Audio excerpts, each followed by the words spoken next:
All right, guys, welcome back to Revive School. What do you know? It's our last lesson of the Song of Solomon, the Song of Songs. Crazy enough, we've had 3 lessons. This is lesson 122, in the wisdom/poetic books. It's a love letter. It's a love song that Solomon writes. It's one of the 1,005 songs that he writes, found in 1 Kings 4 that it's referenced. We do hope that this is his first wife that he's writing to out of the 700, the 300 concubines. But Solomon is just truly attracted to this woman. Now, so that's the storyline, you guys, that we have. We have Solomon, and then he's attracted to a Shulamite woman. Now, throughout the story, you have people that interject their thoughts, their comments, their praises. It's the daughters of Jerusalem. And then you have possibly God's blessings in Song of Solomon 5. And then you have the brothers of the Shulamite. And so everybody's kind of giving their input. But isn't that really the case whenever you're dating somebody? And then you're going to get married, and then you have a wedding, and then you do get married. Like, it's just, there's something there. I do want to just say something. It's kind of interesting about the daughters of Jerusalem. I don't really necessarily even go there, but I do think it's kind of a cool picture. If you go to Song of Songs 6 verse 4, Kevin, there's a comparison here, and I know I haven't gone through the timeline yet here, but it says, he's describing her, you are as beautiful as Tirzah, my darling, lovely as Jerusalem, awe-inspiring as an army with banners. So he's describing her even as these cities. When he describes her as Jerusalem, when he describes her as this understanding, okay, Kevin, in relation to Jerusalem in Song of Songs 6:4, like he's saying, you are the joy of everything. You are not only just when I look at you, but you are as lovely as the best of the best cities in the whole world. It's like, this is his painting. This is his backdrop. This is why he fell in love with the Shulamite woman. And over again, we've talked about this the last 2 days, but again, I want to keep walking you through this process because I do think there's a process. I do actually think there's what's called the courtship. I do think that if you are pursuing somebody, it's because you are in anticipation, okay, of a wedding. Like you are courting them. Now, am I going to go so far as is that the only people you're ever going to date are going to be the people that you marry? I don't know. I don't understand how that always works. You know, like I really didn't date anybody, really, honestly, except Laura. But that's not the case for everybody. That is not always the case. But the point is that you are anticipating, you want to be with a godly man or a godly woman. Why? Because this is what we talked about yesterday. It will lead to the wedding. And that's where you have consummation, you have sexual marital relations. And so it's going to go from 3:6 to 5:1. And then today, the final lesson, praise God, it's a 3-part lesson. You know, I can't say we can say that often in the books of the Bible. And this is where we're going to go today. Here you have the marriage. Courtship, we're dating. We get into a wedding. Solomon and, yes, the Shulamite woman. Okay, they've already been married. Hence, she says, I am your garden. Let us be one. Now that they're one, here's what happens in real life, okay? I want to back up because I know I'm going to teach on Song of Songs chapter 7, but at the same time, before we do, I want to just kind of do something that it helps me do a little bit of a study here because I don't want to miss this part. You're going to begin to see, you ready for this? Apathy come into their marriage, okay? Apathy is going to come in, and actually from 5:2 all the way to chapter 6, verse 13. So here's what you have, and this is really important to understand chapter 7. So you have the problem of apathy. Okay, it's going to be in 5:2 through 6:13. When you hear the word apathy, Kevin, in a marriage, what do you think? Kind of just blah. Just blah.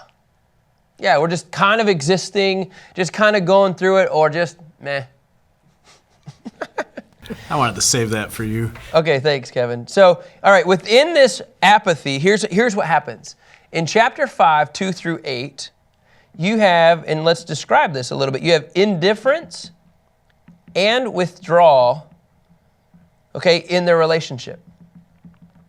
Okay, that's what starts to happen. You become indifferent, and you even start to pull back just a little bit. In fact, this is an interesting statistic, and I was going to go through this yesterday, but it's really interesting. 1 out of 10, this comes from National Sleep Foundation, 1 out of 10 people in their marriage actually sleep alone on the couch. Okay, so 12% of the marriages in America, they sleep on the couch by themselves.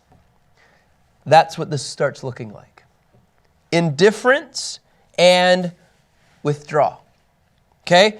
Now, Solomon and the Shulamite woman, they continue on in 5, 9 through 16.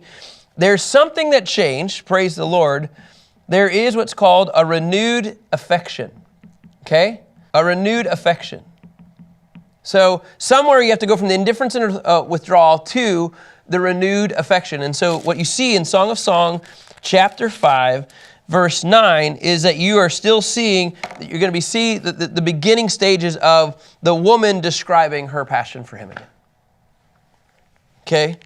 But I wanted to go through this just a little bit because this is real marriage to me.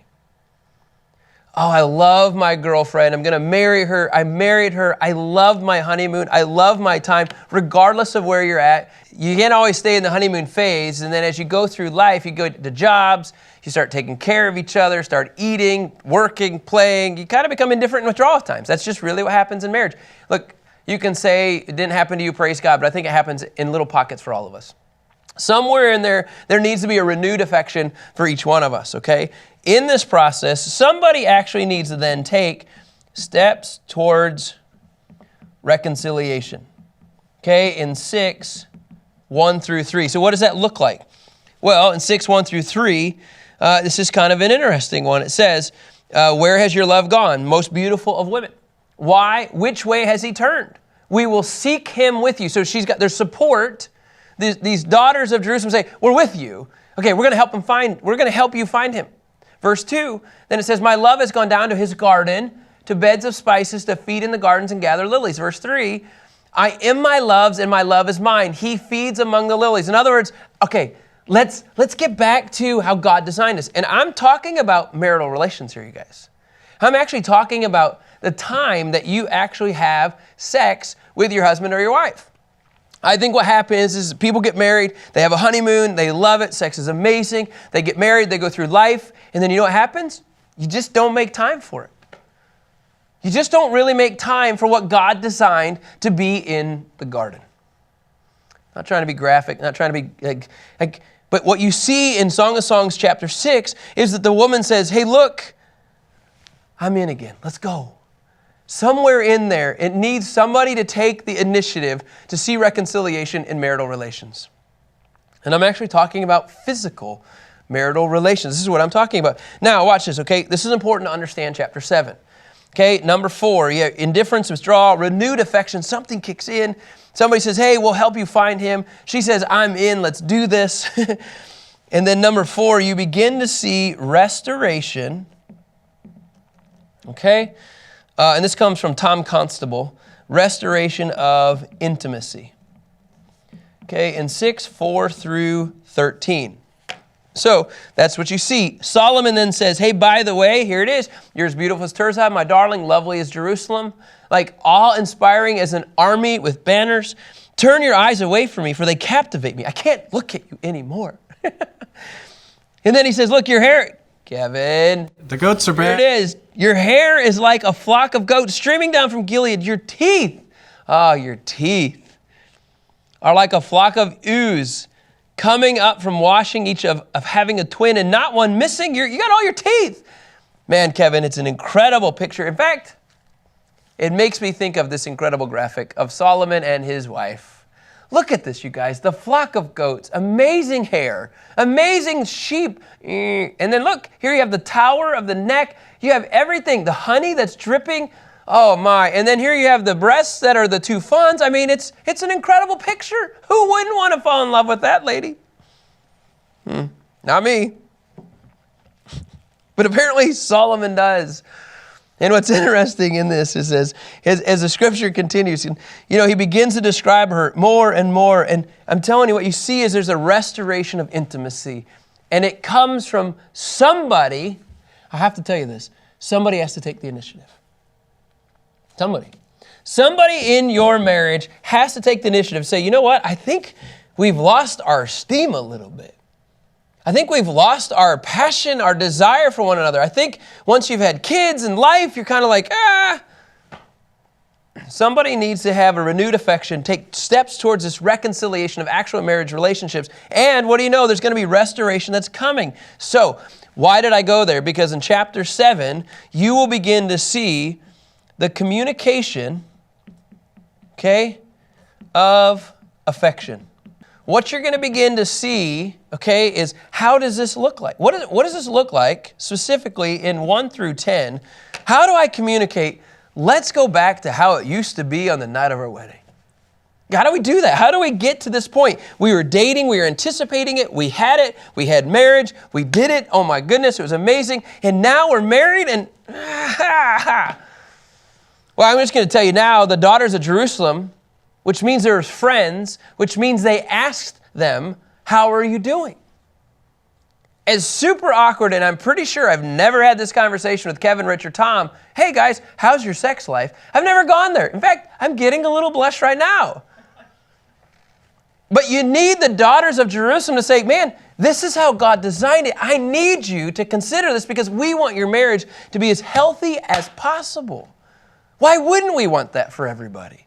This is what God designed to take us to this point. If it's a reflection of the bride and the bridegroom, why wouldn't we want to be a picture of this? And so in Song of Songs 7, verse 1, it says, this is Solomon talking. Remember, the Solomon and the Shulamite woman, they're going to be talking back and forth. And he says, how beautiful are your sandaled feet, princess. The curves are like jewelry, the handiwork of a master. He says in verse 2, your navel is a rounded bowl. That's a interesting phrase. That means you have a round belly. Your navel is a rounded bowl. It never lacks mixed wine. Your waist is a mound of wheat surrounded by lilies. In other words, he's describing an intimate area. Wiersbe says an intimate area of her body, and it suggests that the husband is truly nourished, look at this, by the love of his wife.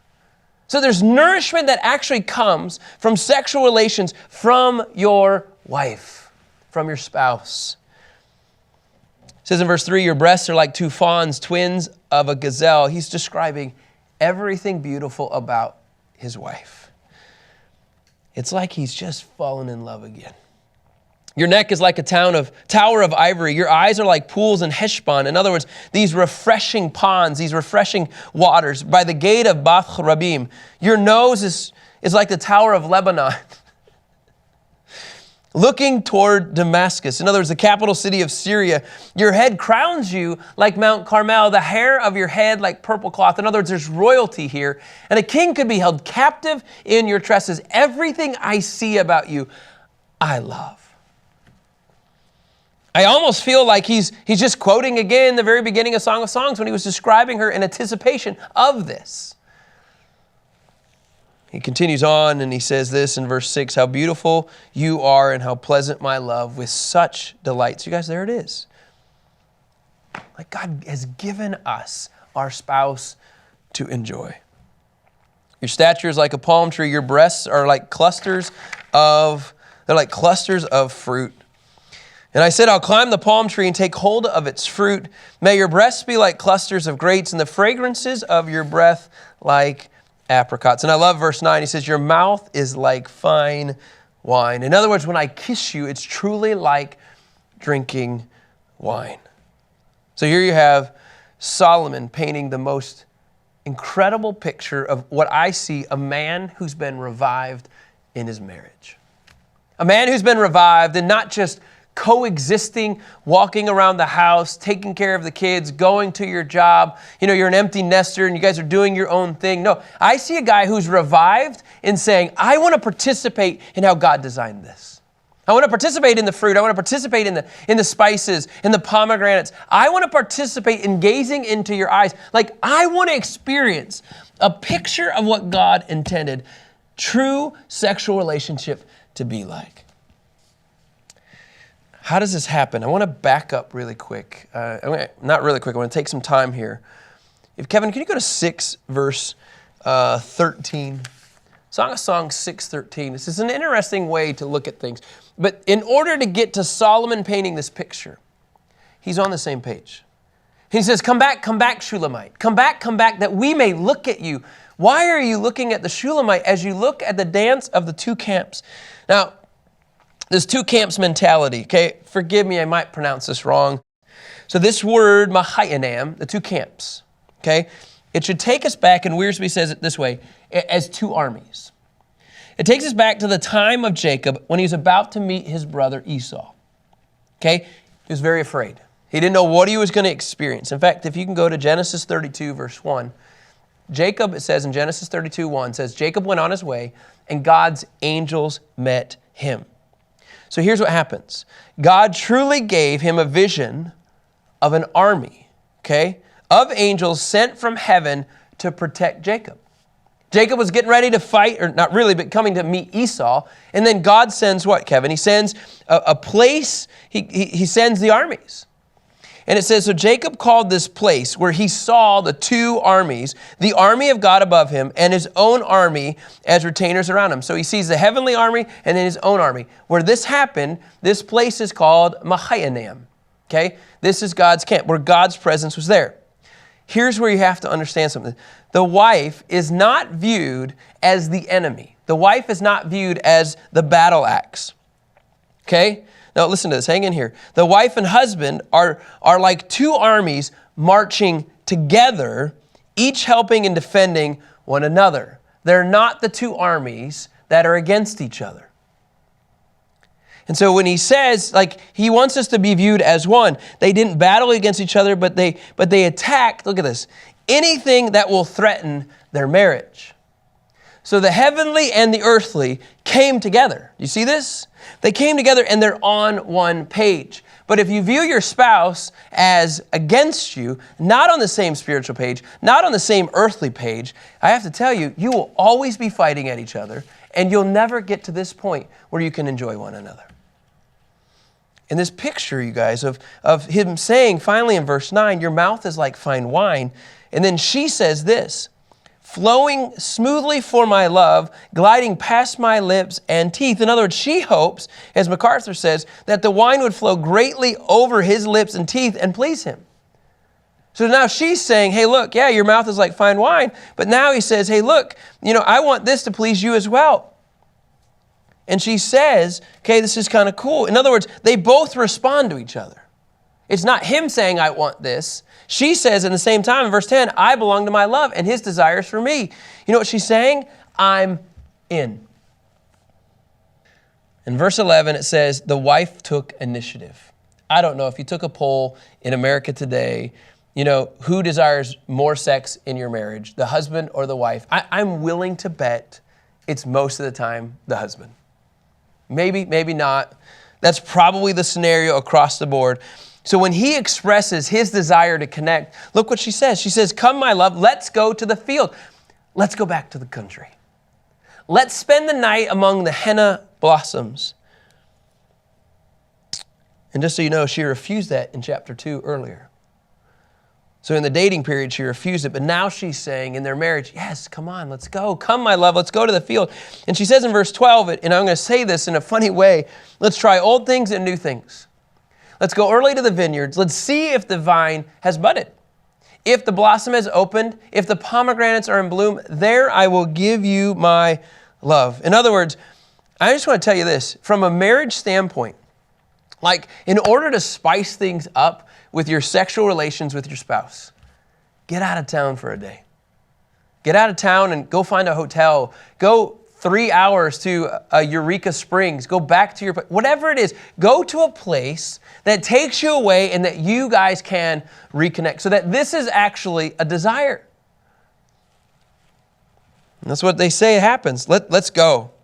There I will give you my love. There's no distractions. I think half the battle in marriage and because of sex, there's too many distractions. And can I just tell you, your spouse needs to be the number one focus aside from your relationship with Christ.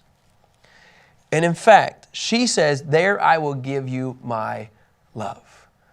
Kevin, can you go to 1 Corinthians 7, 1 through 7?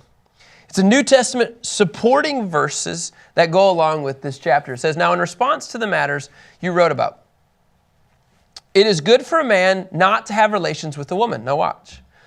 But because sexual immorality is so common, remember he's talking about, should I be single, should I not?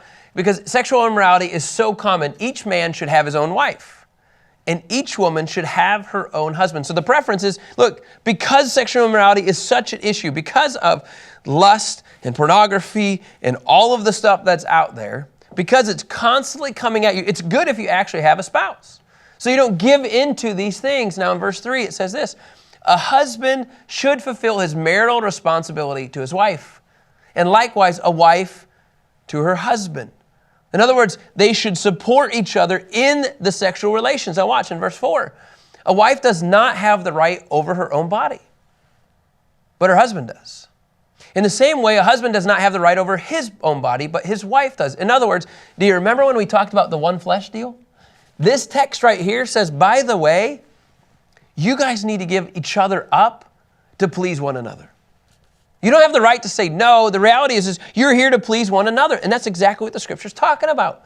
But you can't get to this point. You can't get to that point if you're thinking your partner is the enemy. If you're thinking you're in battle with your enemy. If you're thinking like these little things keep building up, you'll never get to the point of restoration of intimacy if you don't humble yourself and give up yourself. Now look, please, somebody has had some horrible experiences in the past. Some of you have been raped. Some of you have been abused. I'm not talking in those contexts, and I'm sorry that you've had to go through those things. I cannot relate to that. All I know is my wife, that's it. And I'm just talking about in a healthy marriage of a husband, one wife. I'm just talking about this is the context that I'm talking about. And in verse 5 of 1 Corinthians 7:5, it says, so don't deprive one another sexually, except for when you agree for a time to devote yourselves to prayer. So when is there a season to not have sex? According to Scripture, when you're praying. Then come together again. In other words, don't wait after your period of prayer. But when you're not devoted to prayer about something specific with you and your wife or just you alone, please be intentional about restoring intimacy in your marriage. Because then it says, come together. Otherwise, if you don't, Satan may tempt you because of your lack of self-control. Because you know what happens in America today, you guys? If you're not finding it from your spouse, you'll go looking for somewhere else. And in verse 6, it says this, I say the following as a concession, not as a command. Verse 7, I wish that all the people were just like me, but each has his own gift from God, one person in this way and another in that way. And I love those words because it's not 100% dogmatic. I can't say you have to do this or you have to do this, and that's what he says. But the reality is because it's such a temptation, it's better to be married, experience the fulfillment of what God maybe has designed for your life, and so that you don't give into these lustful passions. And so in this process, let's go back, if we can, to the Song of Songs, Kevin. Go back to verse 12. Verse 12 says, so, this is the Shulamite saying, hey, let's go early to the vineyards. Let's see if the vine is budded, if the blossom has opened, if the pomegranates are in bloom. There I will give you my love. And then verse 13, the mandrakes, an aphrodisiac. It's maybe a sexual stimulant that they're talking about. It kind of looks like small apples. The mandrakes will give off of a fragrance. At our doors is every delicacy, new and well as old. So let's just try everything. And I've treasured them up for you, my love. What an awesome ending. Hey, let's go away. Let's get away and let's go experience becoming one flesh. Let's go experience the garden on how God designed it. And so here's what I want to just say in closing, and I think it's really kind of a fun. Douglas Sean O'Donnell, he is one of the writers for the Kent Hughes series. I'm going to just write 4 things, is that, think about it this way, pure passion, okay? When you're thinking about marriage, in a bigger perspective, pure passion must be patient. In other words, you got to wait. You got to wait as you're going through this courtship. Pure passion must be patient. But then at the same time, you know why? Because pure passion, okay, it's going to lead to is pleasurable. So when you are patient, you can understand it will be oh so good. It'll totally be worth it. And here's another reality, you guys. Pure passion.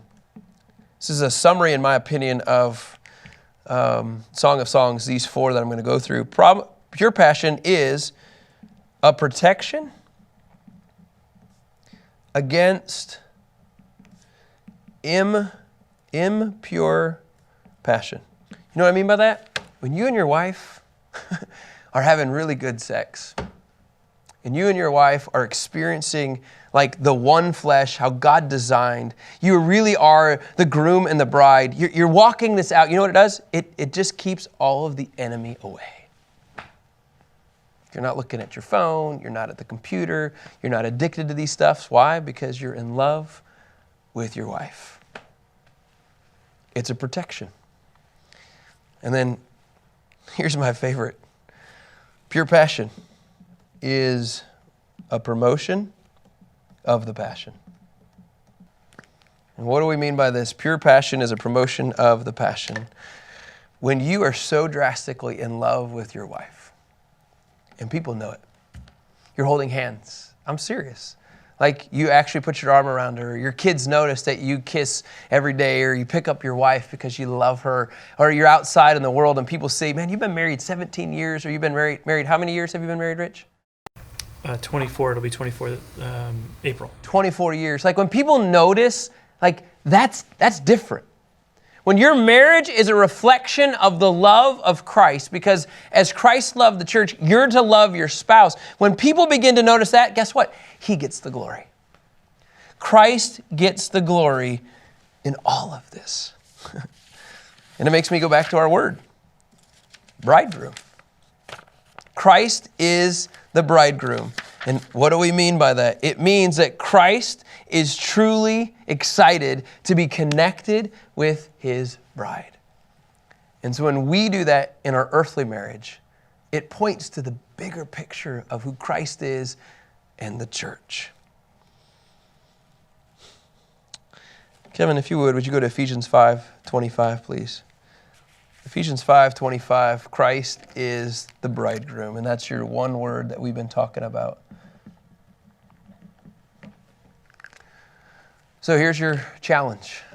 Husbands, love your wives just as Christ loved the church and gave himself for her. Verse 26, to make her holy, cleansing her with the washing of water by the word.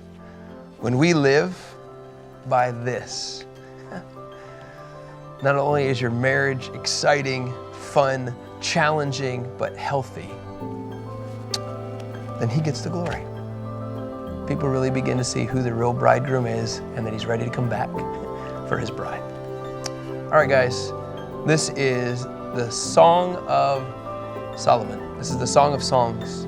3 lessons. My prayer is that you've been encouraged and that somehow, whether you're single or married, this will begin to paint a more biblical approach, maybe, of how you viewed it before. Have a great day.